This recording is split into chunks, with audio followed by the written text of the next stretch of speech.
Hello everyone! Welcome back to my YouTube channel. It's me again, Claire. So for today's vlog, what we're going to do is we will have an unboxing from Hermes, which is the Hermes Oran sandals. Along with the video, I will show you how to properly protect the sole of the sandals. So if you're interested with this video, I'll see you and please keep on watching.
So here's the actual product. Yan.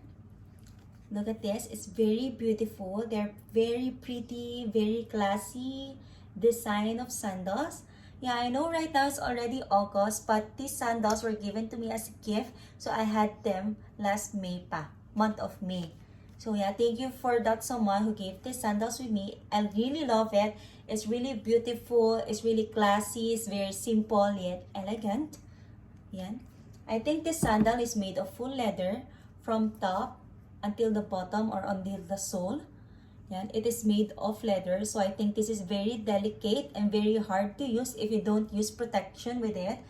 So at the bottom, the Hermes is engraved and the size, and then c'est Mercure. I don't know if I pronounce it right. And then it says it is made in Italy. But yeah, I believe these sandals came in with a lot of varieties of colors to choose from. You can check their website. But I think this color suits me really good because I have a lot of white sandals before they worn out. So yeah, I think I love it. And then I got this size 35 because I normally use size 35 sandals, heels, or sneakers. I don't size up or size down, but it is actually depends on the size of your feet. So if you have a little bigger feet, because this one is going narrow here, so if you have bigger feet, you might want to size up a little bit. They come with 0.5 sizing up. For example, 35, they have 35.5 or 35 and a half. Before it's 36. So you might want to consider that before getting this one. But I believe As for me, let's check if this Hermes is true to size. And we all know that size 35 is usually 23 centimeters. So we will check this out if this is actually true to size with the normal fit. So here I have my tape measure with me. And yan. It says 23 centimeters. So I know this one is true to size. So yeah, that's it. So as I told you before, this sandal is made of full leather. So it's very delicate to use. So you might want to put a protector or sole protector before stepping it outside.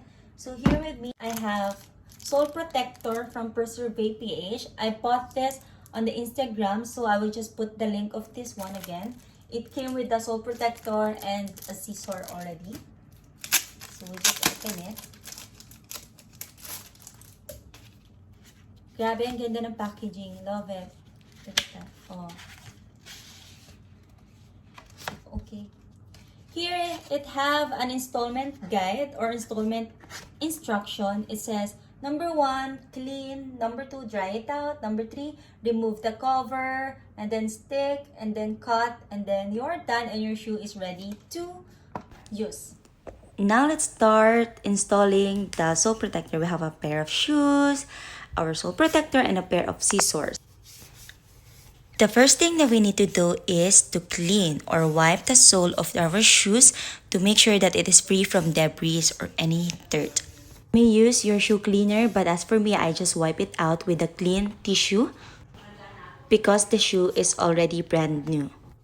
Just in case you make some liquid cleaner with it, make sure to dry it out before putting or removing the cover from the plastic film of our sole protector.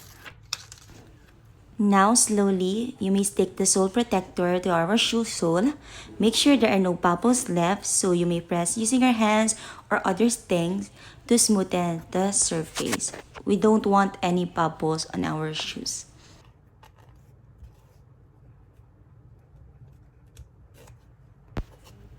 You can start slowly, especially if this is the first time you will be doing this thing, because we don't want any bubbles. So we just to make sure that it lays perfectly without air and bubbles. Just do it slowly and enjoy the process.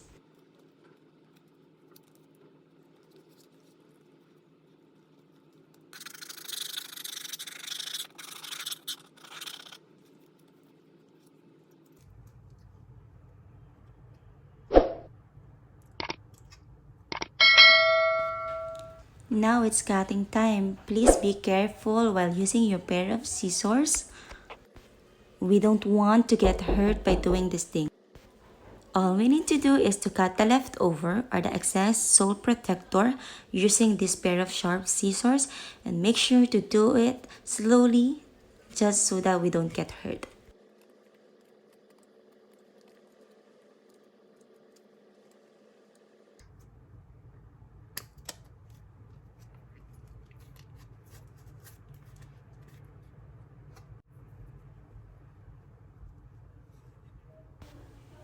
And it's done. We just have to do on the heel part of the shoe. Just the same thing, just do it all over again. Repeat the process until everything is done.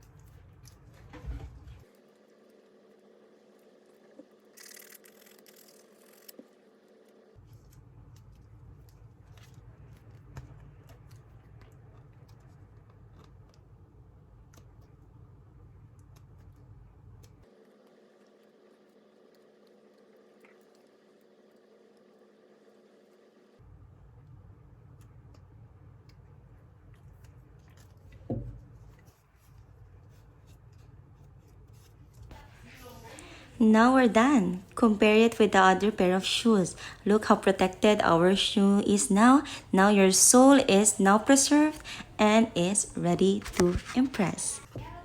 Do the same thing on the other pair of shoe and we're ready to go.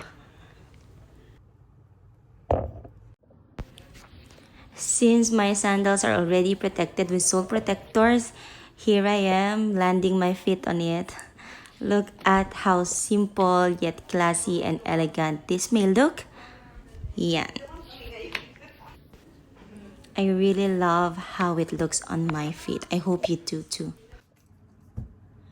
Finally, we're done installing the sole protectors for my new sandals. Yan, Hermes Orange sandals. And I can just wear it now. Actually, guys, you can wear it with pants, with shorts, with skirts. Oh, I think it's very cute.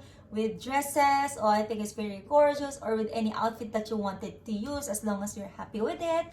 I really hope you find this video helpful. So whether you will purchase a new Hermes Orange sandals or not, and how to properly protect our shoes using sole protectors. Yeah. So if you like this video, please give it a thumbs up. If you have any suggestions or comments, write it down. And please do not forget to subscribe to my YouTube channel and click the bell button so you will be updated on my next vlog.